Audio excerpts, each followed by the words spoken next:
بسم الله الرحمن الرحيم. الحمد لله رب العالمين والصلاة والسلام على سيدنا محمد وآله وصحبه أجمعين.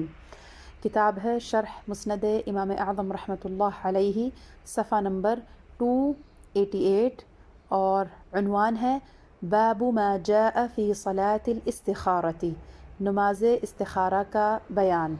حدیث نمبر 168۔ ابو حنیفۃ عن ناصح عن يحيى عن أبي سلمة عن أبي هريرة قال كان رسول الله صلى الله عليه وسلم يعلمنا الاستخارة كما يعلمنا السورة من القرآن۔ حضرت ابو ہریرہ رضی اللہ عنہ سے مروی ہے کہ رسول اللہ صلی اللہ علیہ وسلم ہم کو استخارہ کی تعلیم ایسے ہی دیتے تھے جیسے ہم کو قرآن کریم کی کوئی صورت کی تعلیم فرماتے۔ حدیث کی شرح، یعنی نبی اکرم صلی اللہ علیہ وسلم ہم کو اس اہتمام کے ساتھ نماز استخارہ اور اس کی دعا کی تعلیم دیتے تھے جیسے آپ ہم کو قرآن کی تعلیم دیتے تھے۔ حدیث نمبر 169۔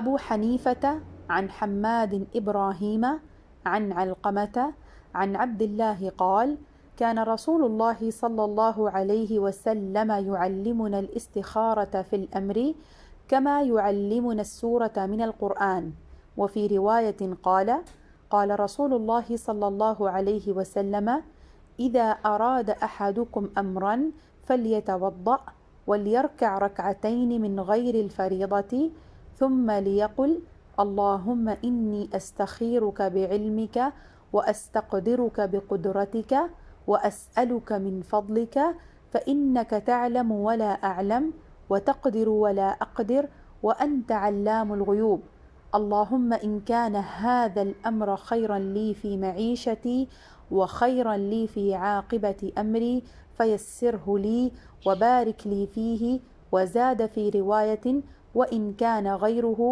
فاقدر للخير حيث كان ثم رضني به۔ حضرت علقمہ بن عبداللہ رضی اللہ عنہ فرماتے ہیں کہ رسول اللہ صلی اللہ علیہ وسلم ہم کو استخارہ کی تعلیم ایسے ہی دیتے جیسے ہم کو قرآن کریم کی کوئی صورت تعلیم فرماتے۔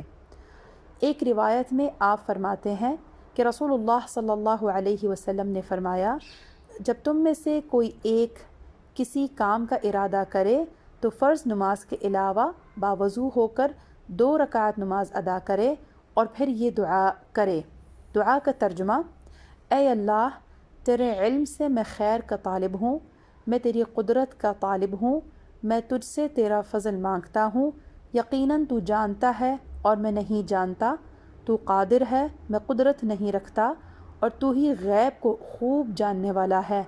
اے اللہ، اگر یہ کام میری زندگی اور انجام کے لیے بہتر ہے تو اس کو میرے لیے آسان فرما دے اور اس میں برکت فرما دے۔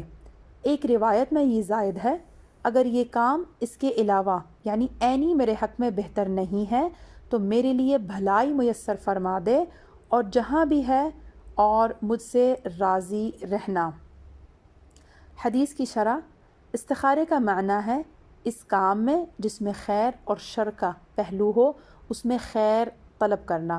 ایک روایت میں آتا ہے کہ نبی اکرم صلی اللہ علیہ وسلم نے فرمایا، جب تم میں سے کوئی کسی کام کا ارادہ کرے تو یعنی اس کام کا جس کے کرنے اور نہ کرنے میں اسے تردد ہو تو اسے چاہیے کہ وضو کے تمام فرائض اور سنتوں کے ساتھ وضو کرے، پھر 2 رکعت نماز پڑھے اور ان میں الکافرون اور الاخلاص پڑھے اور آیت وَرَبُّكَ يَخْلُقُ مَا يَشَاءُ وَيَخْتَارُ مَا كَانَ لَهُمُ الْخِيَرَةُ سُبْحَانَ اللَّهِ وَتَعَالَى عَمَّا يُشْرِكُونَ۔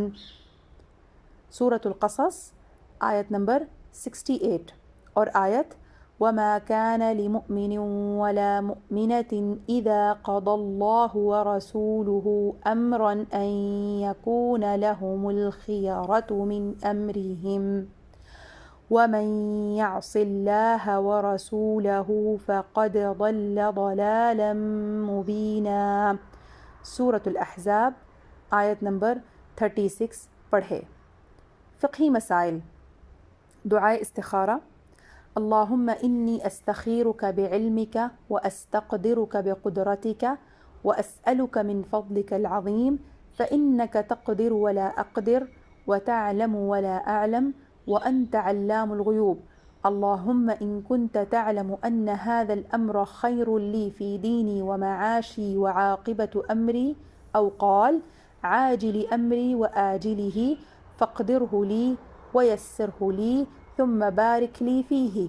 وإن كنت تعلم أن هذا الأمر شر لي في ديني ومعاشي وعاقبة أمري أو قال عاجل أمري وآجله فاصرفه عني واصرفني عنه واقدر لي الخير حيث كان ثم رضني به.